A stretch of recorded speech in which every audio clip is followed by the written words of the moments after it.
La sociedad civil irrumpamos. Actuemos. Hagamos toda una campaña que ahorita vamos a tratar para detenerlos, porque no podemos permitir, por el bien del país, que tengamos una regresión de este tamaño. En la medida que ellos le resten financiamiento al INE, le limitan sus capacidades de ser árbitro, de fiscalizar, y fiscalizar a un gobierno que permanentemente está violando la ley y la Constitución.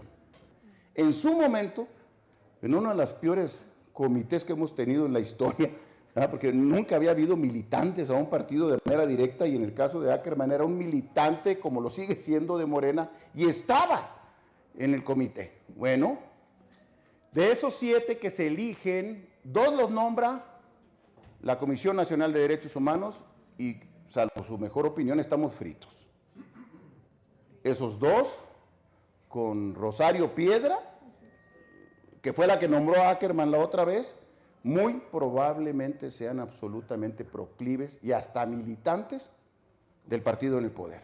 Y este es el inicio de algo que tenemos que replicar en todo el país, con toda nuestra fuerza, que es la defensa de nuestra democracia. Y créanlo, a pesar de que se ve muy oscuro, se puede ganar esta batalla.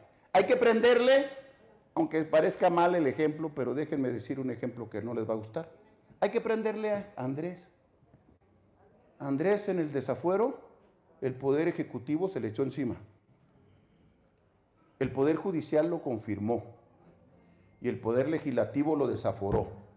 Lo que cambió las cosas fue la participación de la gente. Ellos pueden tener mayoría en diputados y senadores, pero si la gente participa, le vamos a dar una sopa de su propio chocolate y vamos a hacer que retroceda en su intento regresivo antidemocrático. La sociedad civil es tan plural y diversa como la sociedad política. Yo no creo, y me parece indebido asumir, una superioridad ética de la sociedad civil sobre la sociedad política. Me parece una presunción indebida, porque no es cierto. La sociedad civil es per se irrepresentable, contradictoria y una gama de grandes cosas. Y la sociedad política tiene lo mismo, tiene fenómenos muy valiosos de organización y representación, y tiene fenómenos muy desgastados, muy corrompidos de representación. La democracia representativa en México y en el mundo está en crisis, y se están buscando nuevas formas de hacer. Son laboratorios. La democracia también ha tenido déficits sociales importantes. América Latina es un buen ejemplo. La boleta no ha servido para disminuir la desigualdad, ni la violencia contra las mujeres, ni la inseguridad. Y entonces mucha gente está decepcionada de la democracia. Hay un fenómeno de desencanto con la democracia en la democracia. Y los actores por eminencia han sido los partidos. Entonces el desencanto se traslada. En los últimos 40 años hemos tenido una democracia formal, pero eso no necesariamente ha disminuido estos problemas sociales. Y sí hemos visto mucha gente enriquecerse, y eso genera una enorme indignación. Hay un reclamo para que los partidos se cambien. Hay mucha gente que quiere candidaturas ciudadanas, pero no hace nada para que eso pase. Nosotros nomás servimos para empujar la alternancia. Con organismos autónomos, con la lucha ciudadana, desde las organizaciones de la sociedad civil. ¿Y qué pasó? Esa sociedad civil tan activa. En el 2000, previo al 2000, cuando llega el 2000, la mitad se va a chambear con Fox y la otra mitad se va a su hamaca. Y entonces el terreno de la sociedad civil se queda vacío. Y ahí es donde empieza a crecer el huevo y la serpiente. En el 2006 tiene su primera manifestación, que es contenida por el poder y por la lana, por una intromisión del gobierno federal en la elección del 2006, indudable, que perdió Andrés Manuel, claro que perdió, en una contienda inequitativa, sí, También fue una contienda inequitativa, pero perdió. En las urnas perdió, irremediablemente, por soberbio, ¿no? Porque sí, llevaba 10 puntos de ventaja y hizo muchas estupideces. Pero esto de estar minimizando permanentemente la amenaza desde la soberbia de la oposición, desde la hoy oposición, me parece que fue lo que creó a este monstruo que tenemos hoy. Entonces, me parece que en 2024 lo que va a suceder es una ruptura, o debe suceder, es una ruptura del sistema político mexicano, en donde no sirven ya probamos todo. Ya probamos que todo lo anterior no sirve y que tenemos que reconstruir la vida pública del país a partir de la participación ciudadana, ¿no? ¿Por qué? Pues porque Fox no fue suficiente. Porque Calderón regresó a lo tradicional, porque Peña Nieto pavimentó el camino del regreso de los 70s, ¿no? Si habíamos regresado con Peña Nieto a la tecnocracia de los 90, pues con Andrés regresamos al populismo de los 70. Ya no hay de otra. Hay que reinventar el sistema político mexicano porque no funciona así.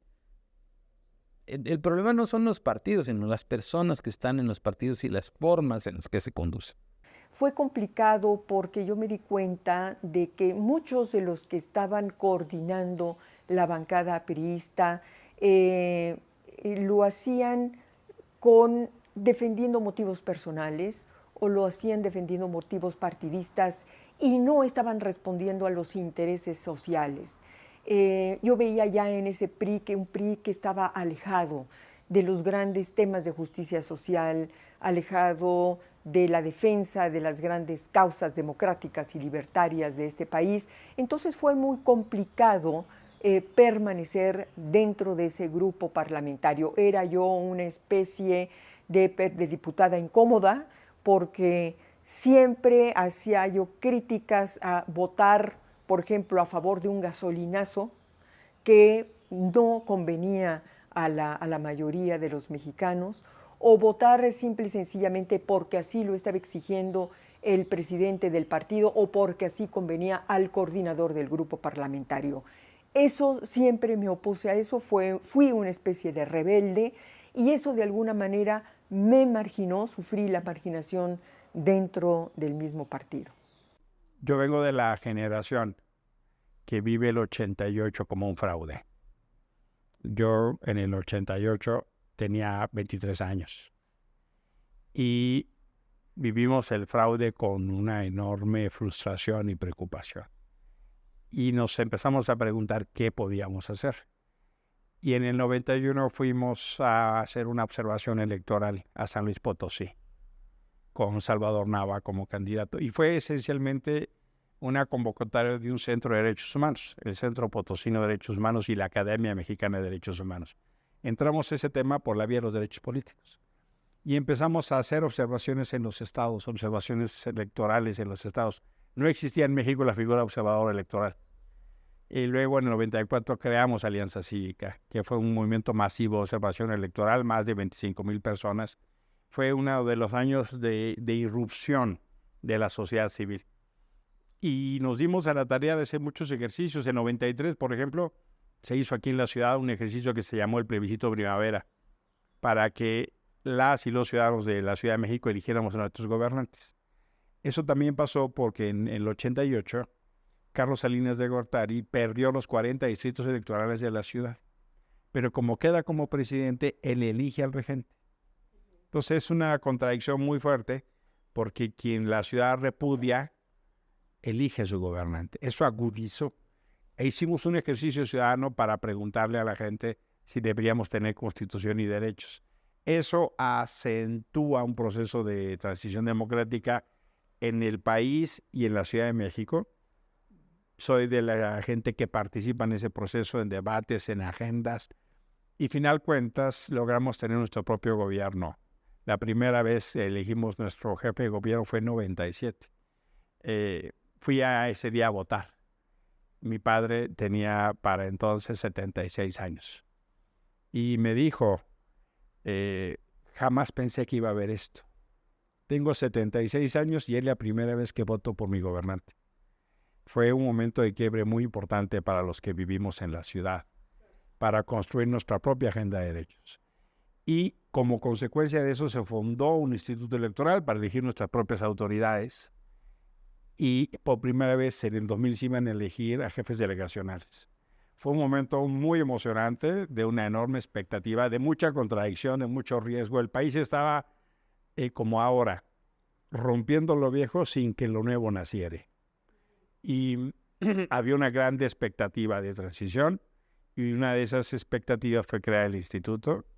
Yo venía de sociedad civil, venía de Alianza Cívica, y no era como una tradición reconocer a gente de sociedad civil en este tipo de instituciones, todo lo contrario.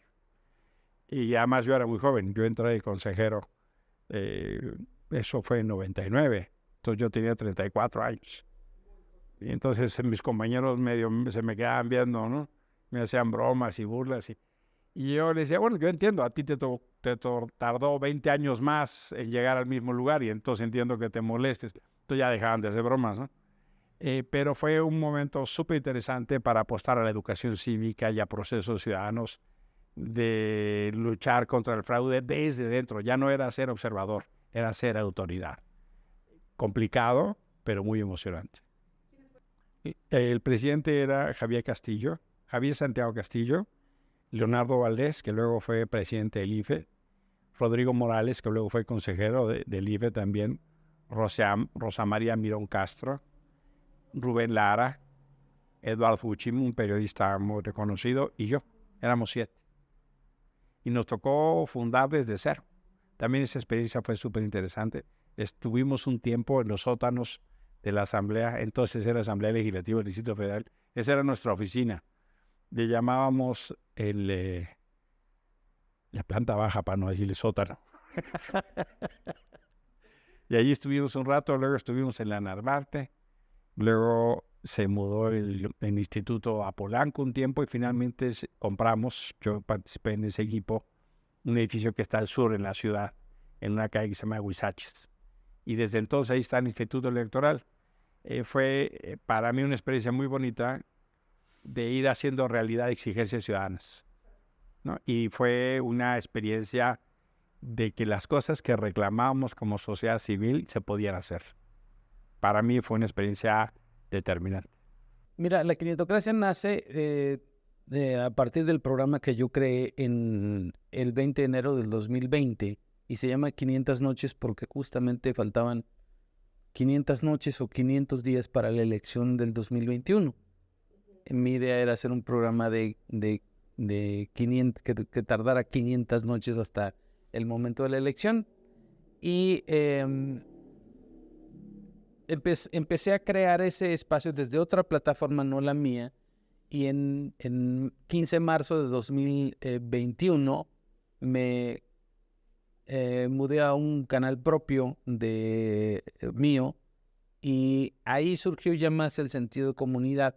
Ahí es donde yo le abrí el espacio a la gente para que opinara, para que a través de mensajes de WhatsApp nos mandara su opinión. Entonces, esa dinámica se estableció y fue creciendo a nivel nacional y esta autodenominación de la quinientocracia pues son ciudadanos que participan, que son activos, que están pendientes de su país y de la democracia. Y con base en eso a mí me invitaron más adelante, ese mismo año, a la fundación del Frente Cívico Nacional.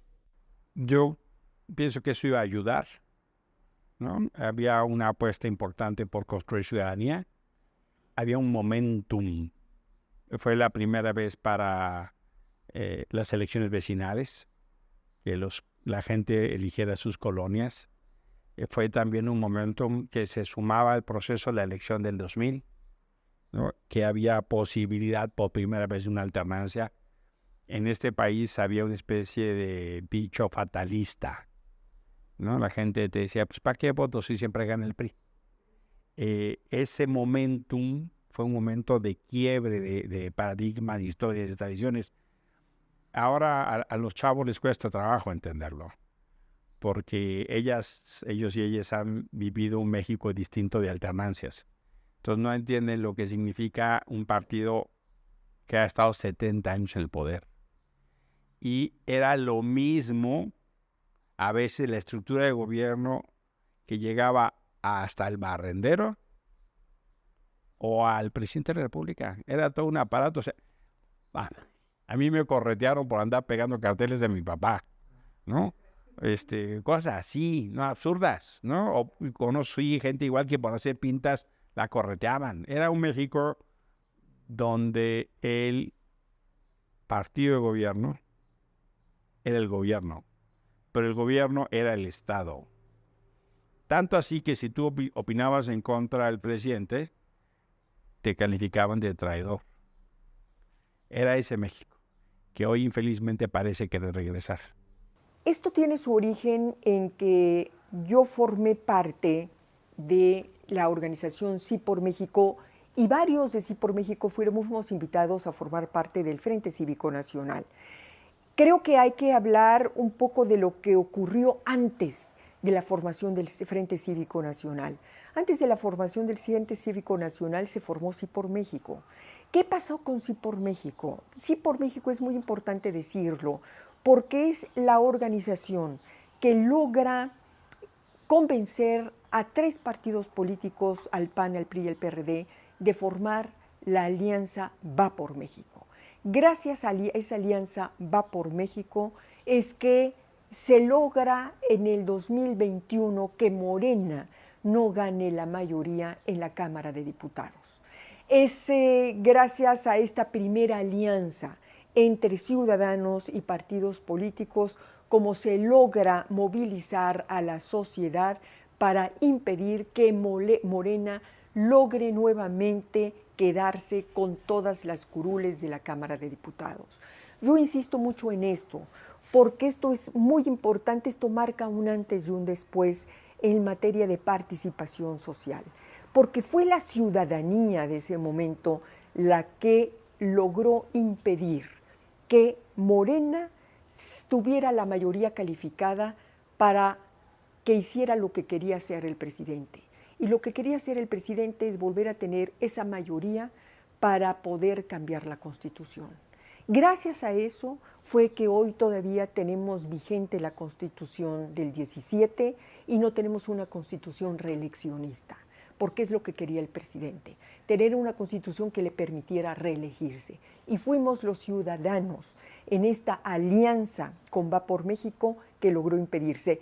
Esto marcó el camino, dio principio a la participación de la sociedad en México. Luego, por supuesto, se logró que Sí por México y el Frente Cívico Nacional hicieran esta mancuerna para comenzar a mover a la sociedad en estas marchas y en estas concentraciones que derivaron en la Marea Rosa. Compartíamos la misma preocupación. La democracia está en peligro, tenemos que cuidarla. Si el árbitro cae, se acabó esa trinchera, ¿no? Y vamos a volver a la época de elecciones simuladas, ¿no? En donde las elecciones solo era un trámite y ya se sabía quién iba a ganar, porque el gobierno controlaba todo el proceso electoral. A eso nos querían regresar. Y la buena convocatoria fue importante para hacerlo, ¿no? Y creo que ayuda porque finalmente nosotros tenemos una lógica unitaria.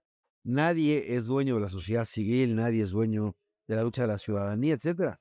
Lo que se necesitaba era una convocatoria y trabajamos una convocatoria unitaria con la unión de 6 asociaciones civiles, ¿no? Y muchas otras gentes que estaban por ahí pululando. Y creo que la convocatoria fue, por fortuna, exitosa, porque eso cambió el escenario nacional. No sabíamos que esto podría suceder. Estaba muy contento, la verdad, y sobre todo porque no era solo un asunto de ir a una manifestación. Esa movilización lo que pretendía era frenar la reforma constitucional. Nosotros teníamos temor fundado de que el gobierno pudiese sacar del PRI a los diputados suficientes para para hacer pasar su reforma constitucional. Mi expectativa, por supuesto, no era tan grande, pero yo pues vengo de una tradición de luchas, ¿no? O sea, mi vida ha sido desde los 17 años, 16 años de luchas, y entonces pues de alguna manera estás acostumbrado que a veces hay luchas que tienen un gran arraigo y una gran atracción, y hay otras que se quedan solamente en los deseos de los organizadores. Entonces tienes que estar preparado para eso. Entonces, yo estaba preparado, pues, para que fuera un reducido grupo, pero yo decía, con los que estén, tenemos que empezar ahora sí que la resistencia ante lo que, pues, el Andrés Manuel quiere hacer, ¿no? Con este órgano fundamentalmente que construimos entre todos los mexicanos para tener, pues, certidumbre en las elecciones, ¿no? Entonces dije, con los que sean.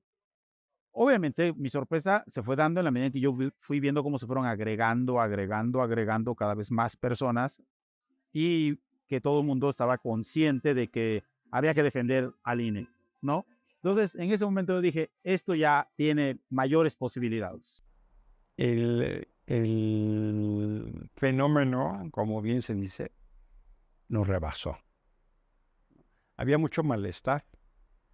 El Frente Cívico Nacional surge en noviembre del 21.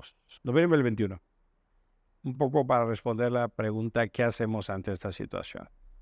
Y nos empezamos a organizar y empezamos a intentar generar un fenómeno incluso para proponer elecciones primarias, proponer un gobierno de coalición con espejo en el Congreso y un programa ciudadano. Luego fuimos sumando con otras organizaciones y creamos la plataforma Unidos en octubre del 22.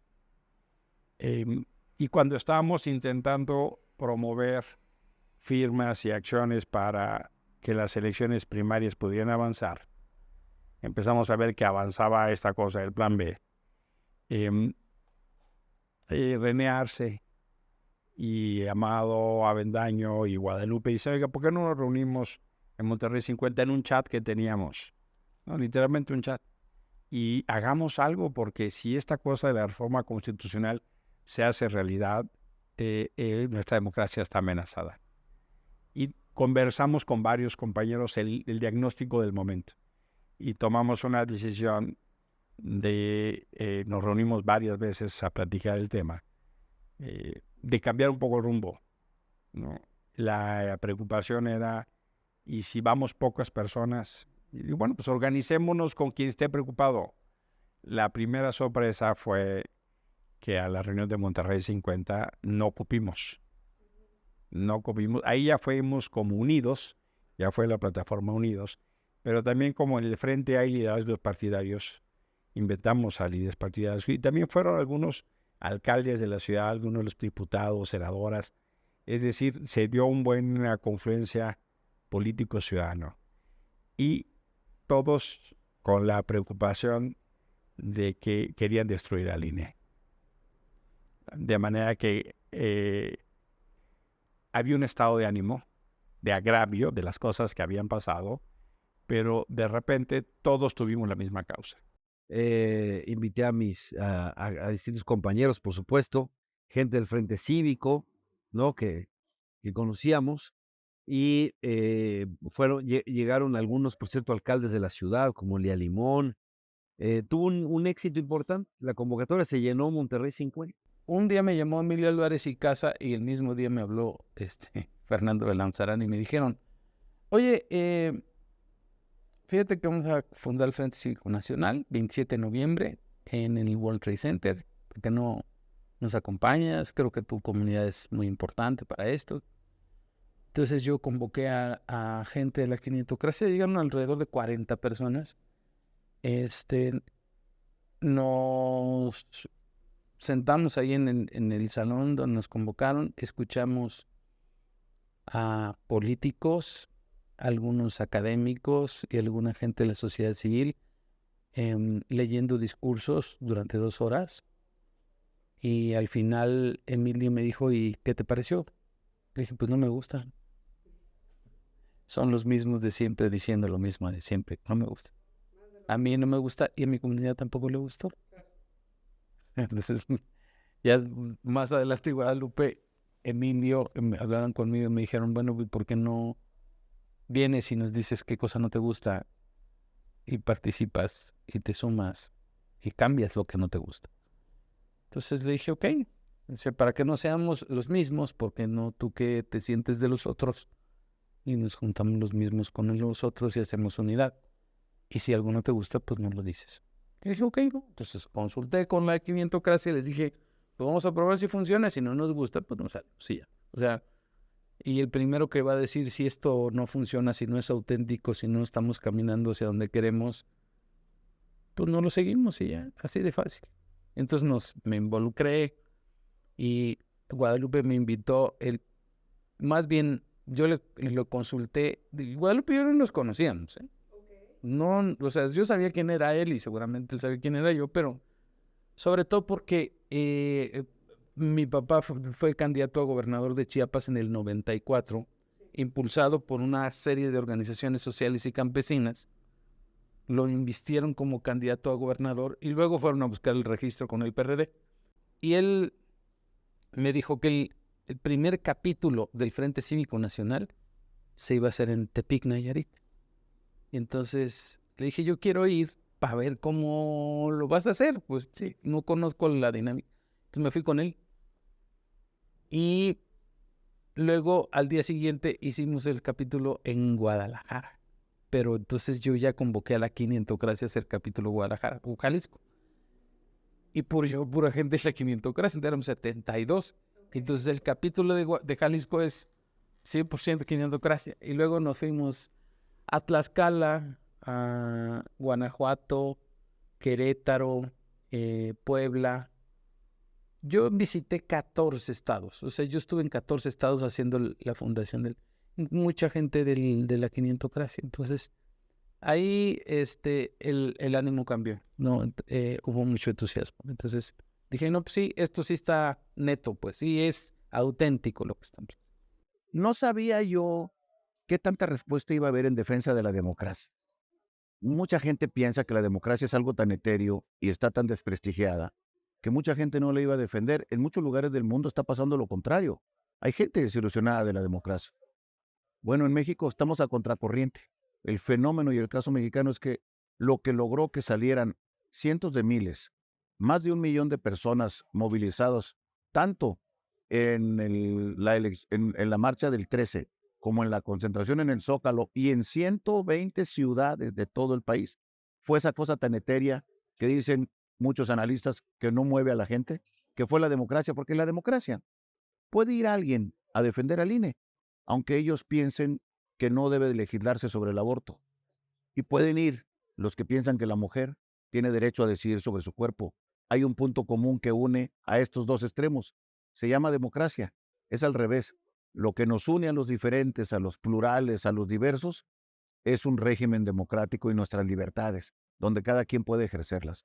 Yo creo en la democracia y creo que mucha gente salió a demostrarlo, cree en la democracia. Y esa es una gran potencia. No, me citó en un cafecito que está junto al Fondo de Cultura Económica y en la calle Tenayuc.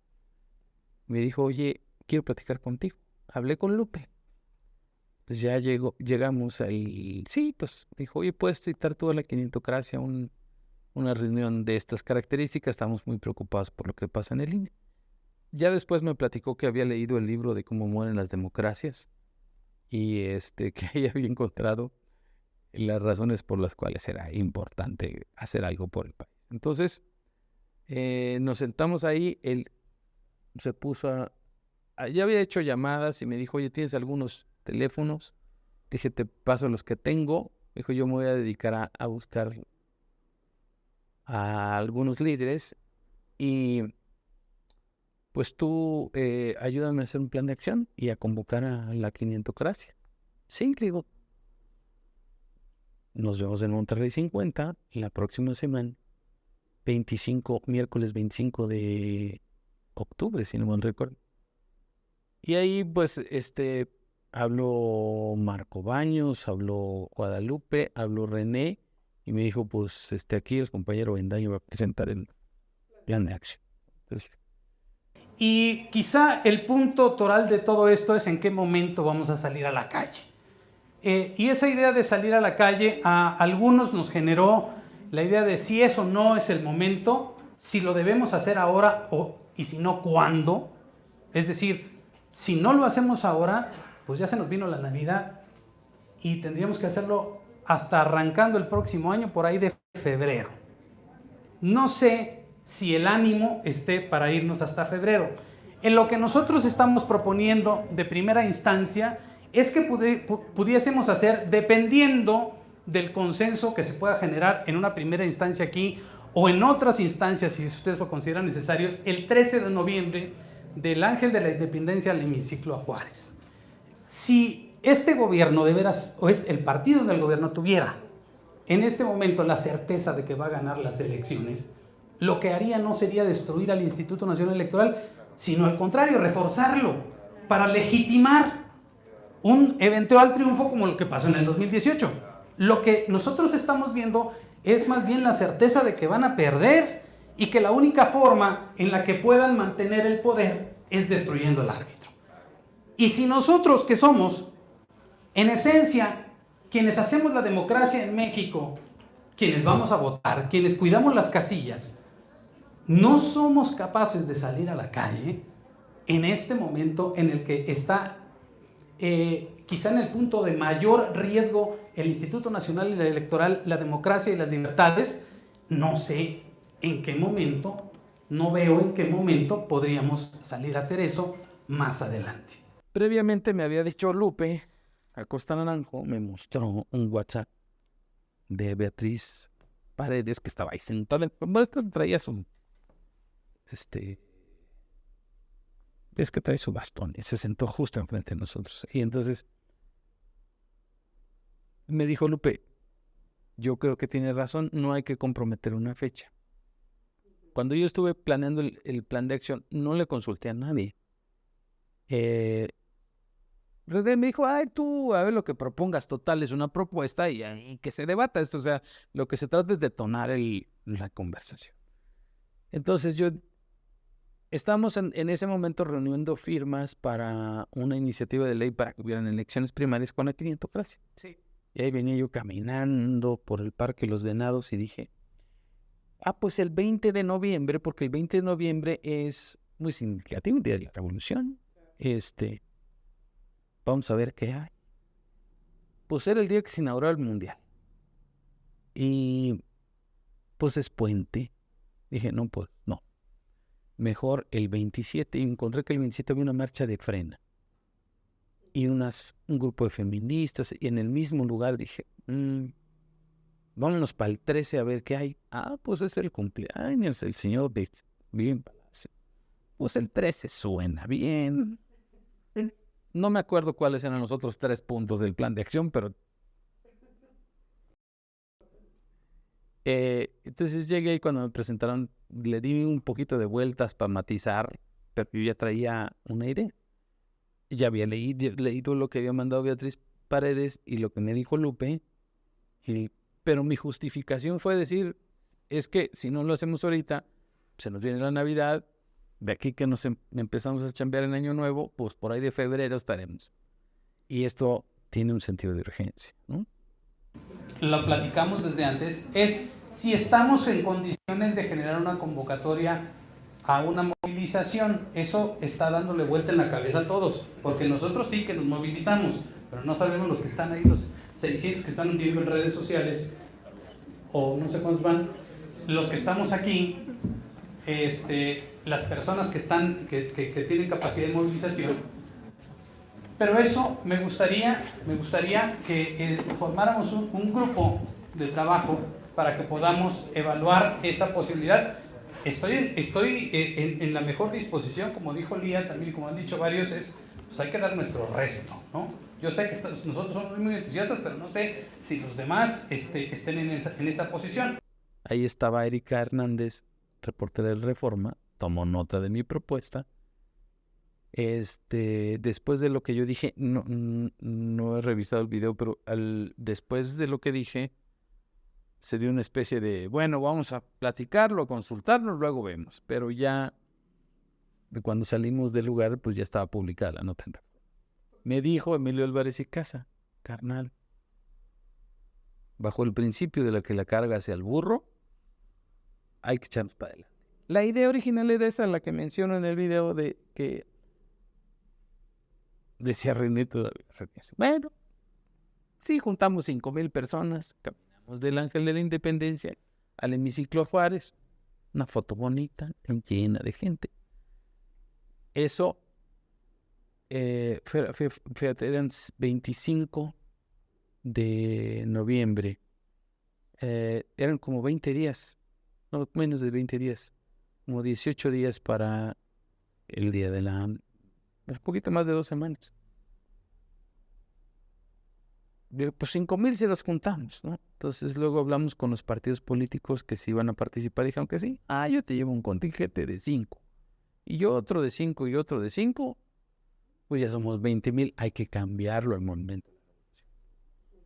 Más adelante nos reunimos la última vez previo jueves 10, allá en las oficinas de Lupe en Coyoacán, y llegó Ricardo Pascua y dijo, no, yo creo que sí van a ser como unas 50,000 personas. Y yo le estoy calculando que sí. Él andaba de optimista.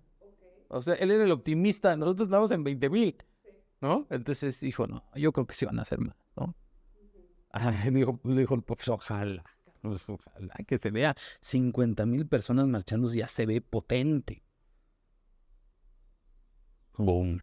Nosotros, digamos que pusimos la chispa, ¿no? Entonces la chispa y prendió. Fue una experiencia única, una experiencia única. Yo jamás en mi vida he estado en marchas hablando, he estado en muchos auditorios hablando. Me gusta hablar, me gusta la oratoria, pero eso era un reto enorme. Era un reto enorme por 2 razones. Primero, hablar en un zócalo de la capital del país lleno y rebasado, ¿no? Y por el otro lado, se trataba de defender a México. Se trataba de defender la democracia. Se trataba de ponernos enfrente de Palacio Nacional, donde está habitado por un hombre que está destruyendo todos los días el país y que está destruyendo el futuro de los mexicanos. Se trataba de defender al Poder Judicial y sobre todo la autonomía, la independencia de los ministros en un momento en que teníamos que respaldarlos para que sin miedo, porque hay un presidente que todos los días los descalifica y todos los días los acosa y todos los días los intimida, para darles valor a los ministros, que sintieran que los mexicanos estábamos con los ministros apoyándolos para que tomaran una decisión fundamental: invalidar una reforma electoral que buscaba destruir, desmantelar al INE. Sabíamos que esto, invalidar el Plan B, que afortunadamente ya se invalidó de manera total, era importantísimo para impedir que el presidente de la República, este presidente autoritario, se quedara con el control del órgano electoral. Porque sabíamos que detrás de esta reforma, detrás del Plan B, lo que había es el intento de poder controlar los resultados electorales desde Palacio Nacional, de que fuera él el que pudiera imponer candidatos, de que fuera él el que pudiera decir quién ya gana y quién pierde una elección, y que él pretendiera imponer a su sucesor. Eso es lo que estaba en juego, y por eso salimos con tanta emoción y con tanta decisión a hablar ahí en el Zócalo. Estaba en juego el destino de la vida democrática del país, y por eso había que hacerlo con toda contundencia. Fue un momento de, sí, esperanzador, pero fue un momento de, pues, tensión. Porque la cosa era cuándo nos movilizábamos. Y cómo esa movilización no pudiera terminar en una expresión de debilidad. porque nos decían, es que si convocamos y sale poca gente, va a salir peor. Si convocamos y no viene nadie, entonces se va a legitimar lo de Andrés. Y en esa misma reunión había tensión.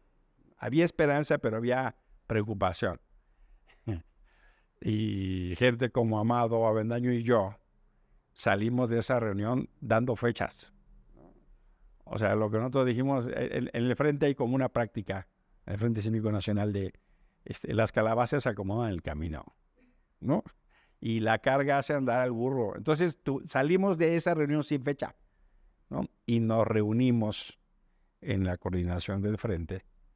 Y oigan, pero es que nos dicen que es muy... Entonces le dijimos, miren, el problema es que si no lo hacemos pronto, luego va a venir el 20 de noviembre, donde Andrés se va a volver a reunir, y luego viene el Mundial, y luego viene diciembre, chao, bye, ya no va, o sea, en el Mundial, olvídate que alguien vaya a salir, ¿no? O sea, perdóname, pero Messi sí tiene más cancha que nosotros, ¿no? O sea, en diciembre nadie va a salir. Entonces nos quedaban, antes del Mundial, el 20 de noviembre, y el 20 de noviembre ya Andrés ya había puesto, entonces dijimos el 13. Y literalmente empezamos a arrear el burro, así a sombrerazos, y empezamos a decir la fecha. Y entonces cuando nos volvimos a reunir, oiga, pero entonces se dieron cuenta que ya habíamos empezado a decir la fecha en entrevistas, ¿no? Y pues ya, entonces ya no quedó más que, órale. No me acuerdo que Amado y yo nos volteábamos, pues ya se arrancó, carnal. No, Guadalupe nos decía, pero ¿cómo son irresponsables? Claudio que estaba muy preocupado, oiga, pero nos dijeron que se esperaran. Pues sí, pero no hay manera, ya. ¿No? Esto ya arrancó, ¿no? Y literalmente a cinturonazos, porque no había otra. Y dijimos, bueno, pues mira, está bien, vámonos al hemiciclo a Juárez. Se llena más fácil. Pero de repente empezó a haber tal reacción que, no, pues vamos al Monumento a la Revolución, porque empezó la cosa a hervir y la gente empezó a sumarse. Y yo lo organizo acá, yo lo organizo. El Frente ya tenía referentes en todo el país, pero nos empezaron a llegar respuestas de muchas organizaciones. Y aquí y acá, y de repente empezó a sumarse ciudades, 10 ciudades, 20 ciudades, 30 ciudades. Esa vez fueron más de 60 ciudades. Pero por supuesto que no fue mérito nuestro, es que la gente encontró una causa y todo el mundo dijo, si no defendemos al INE, se acabó la historia. Las feministas, los ambientalistas, los empresarios, las organizaciones de la sociedad civil, los científicos, todos los que tienen un agravio, dijeron, esta es nuestra causa. Y mucha gente muy preocupada por las decisiones que había tomado Andrés, de corte muy autoritario, en la salud, en la pandemia, estas sandeces de atacar a los niños con cáncer y todas estas cosas, había mucha indignación. Y sí, me hago cargo, fueron 2 semanas y media.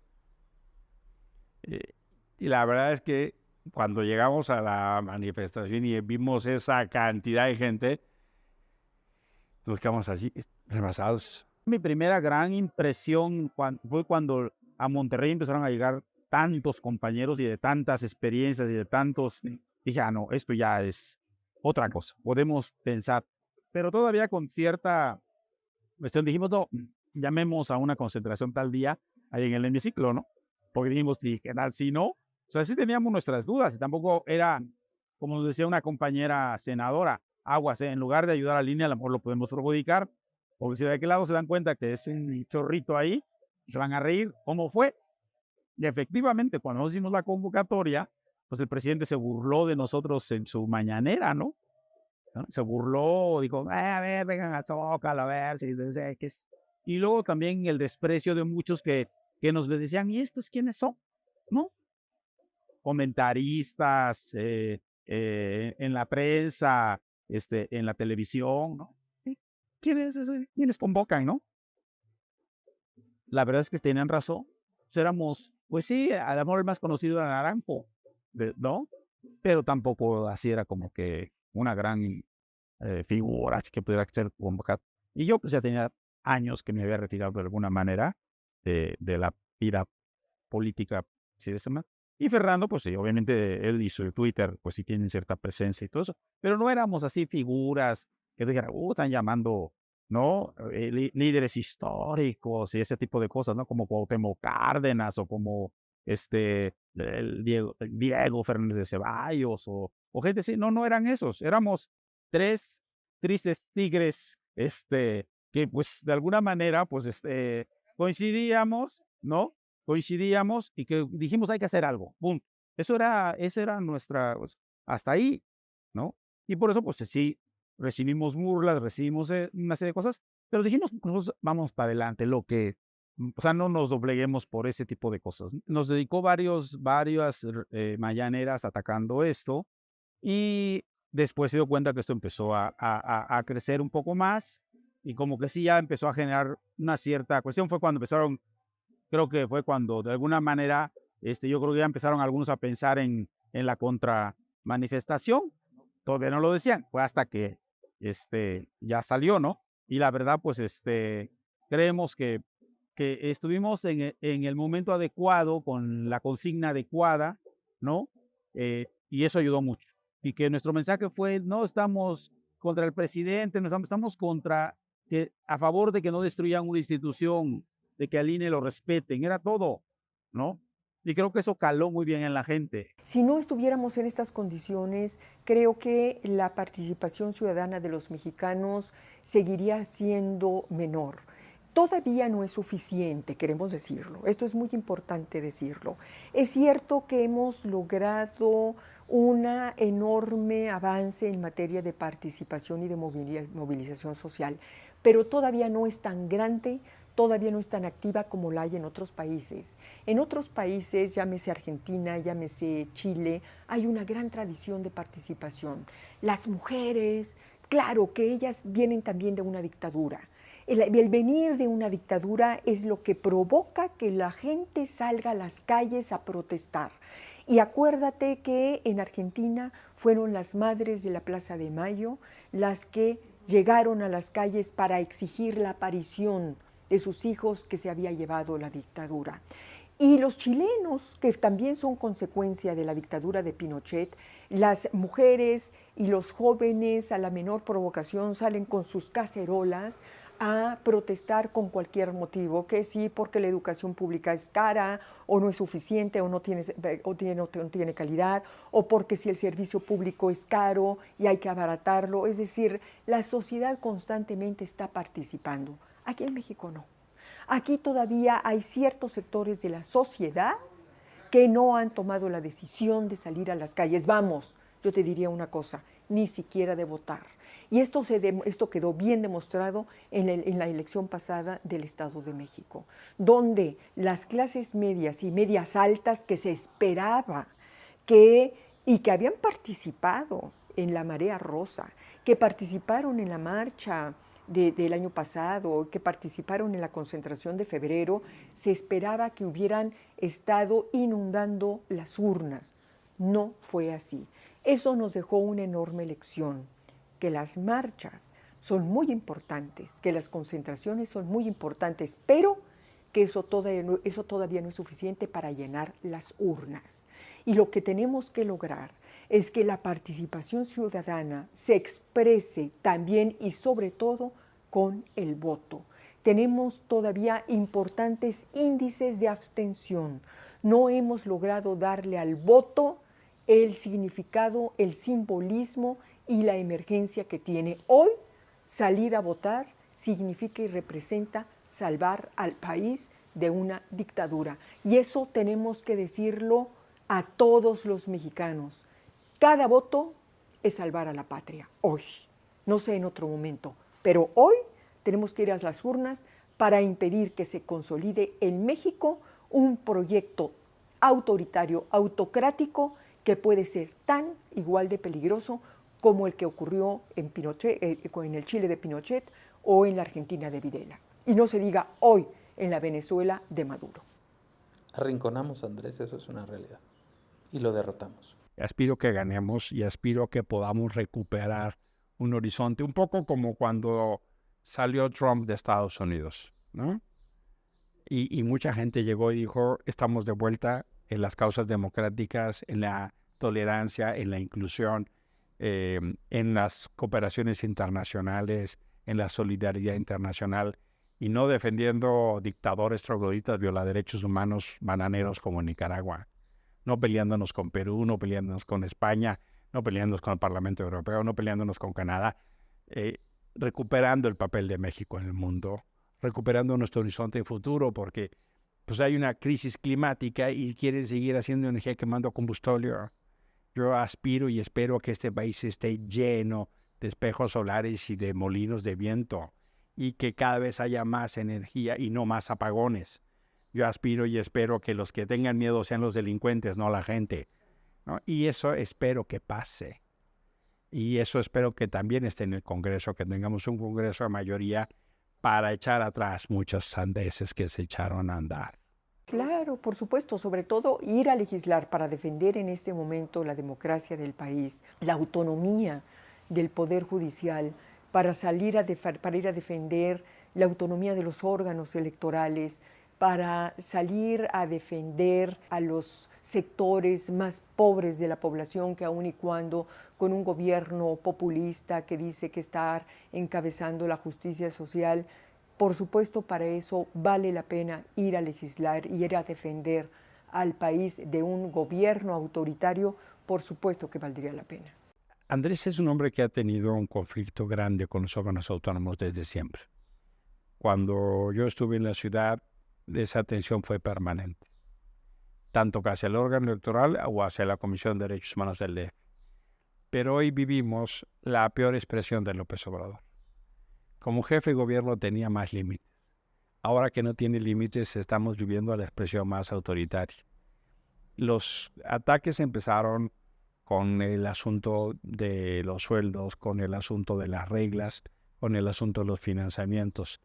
Prácticamente desde que entró Andrés Manuel empezó una dinámica sucesiva de ataque y desprestigio al INE.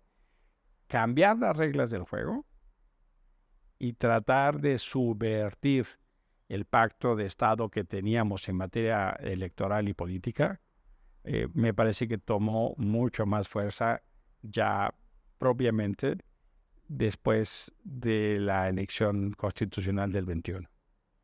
Él ya lo venía fraseando, ¿no? Pero lo convierte en una propuesta cuando pierde la revocatoria. Y eso es importante. Andrés perdió una revocatoria. Bueno, yo lo descubrí desde hace muchos años, porque yo lo conozco, él tiene origen tabasqueño, mi padre era tabasqueño, he estado cerca de Tabasco, y le he venido siguiendo la pista a Andrés Manuel López Obrador desde que él formaba parte del PRI, porque él, aunque ahora lo niega, formaba parte del PRI, incluso lo hizo durante mucho más años y asumiendo cargos, teniendo cargos mucho más importantes de los que yo tuve. Entonces, yo me di cuenta de su talante autoritario desde hace mucho tiempo y por supuesto no se diga desde que comenzó a encabezar movimientos sociales en el país, desde el momento en que tomaba pozos petroleros, desde el momento en que tomaba plazas públicas y hacía plantones, desde el momento en que él tenía un discurso de descalificación, un discurso autoritario, intolerante. Desde ahí pude ver que este señor con poder se va a convertir en un tirano dictador, cosa que se comprobó en estos tiempos. Nunca le creí. La única vez que le concedí el beneficio de la duda fue cuando fue jefe de gobierno. Yo voté por él en el 2000. Yo confiaba que en esa primera etapa, yo lo conocí en el 95, 96, cuando llegó a una entrevista con Ricardo Rocha. Yo trabajaba con Ricardo Rocha y llegó a la oficina de Ricardo previo a una entrevista y yo entré 2, 3 minutos ahí a la oficina donde estaba él y lo saludé muy distante. Es la única vez que lo he visto. Cuando ya fue jefe de gobierno, pues ya me di cuenta quién era. Entonces, no. Este tipo sí es un hombre peligroso. Entonces, a contraste de lo que me decía todo el mundo, porque ellos creían que podía ser un buen gobernante. Nunca, jamás. Y mis papás menos, ¿eh? O sea, mis papás sí le tuvieron distancia todo el tiempo. Bueno, quiero decirte que cada editorial que yo subo a las redes, cada comentario que hago yo en la televisión, por supuesto, lleva la compañía de un ejército que es manejado desde Palacio Nacional para insultarte y descalificarte. Ojalá que fueran críticas argumentadas. Me encantaría.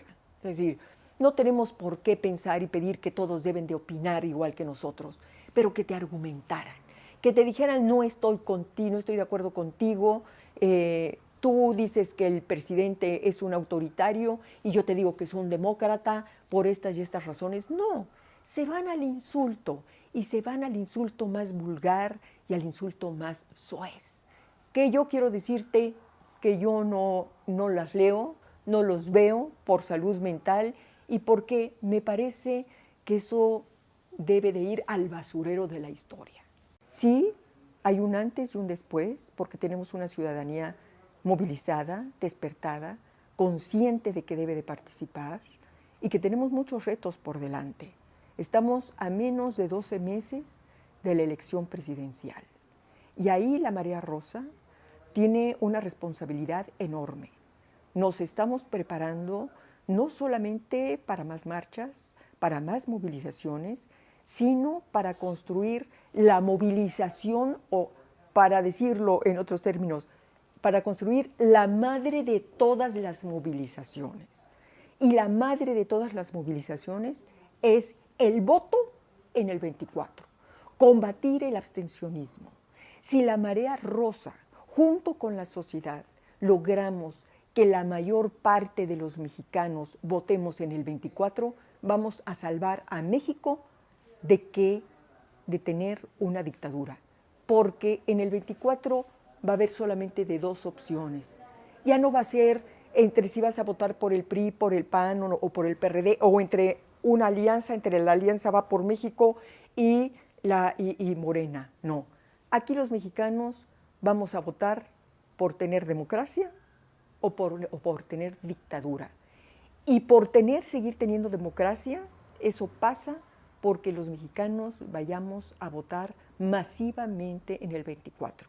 Las mujeres vamos a ser decisivas en esto, no solamente porque somos mayoría en la lista nominal, sino porque además somos líderes naturales, somos madres de familia, somos jefas de familia, somos mujeres trabajadoras, somos lideresas naturales.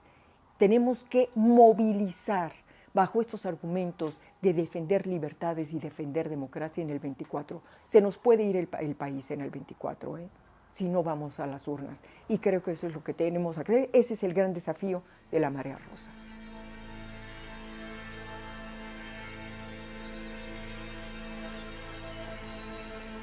Es cierto,